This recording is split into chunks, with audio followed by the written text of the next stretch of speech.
Magandang hapon po. Andito po kami sa C5 Market. Ito po yung kaibaba nila.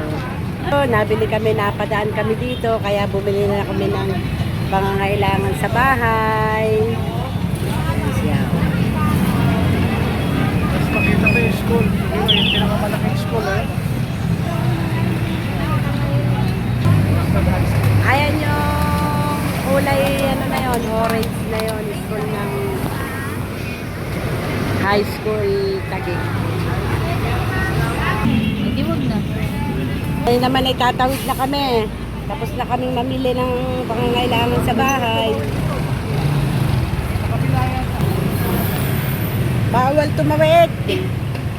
Kailangan puntahan doon sa dulo para makatawid. Ayan.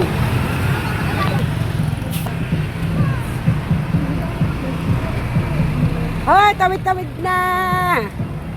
Ayun. Nakatawid na kami. Ayun, sasakay kami ng tricycle.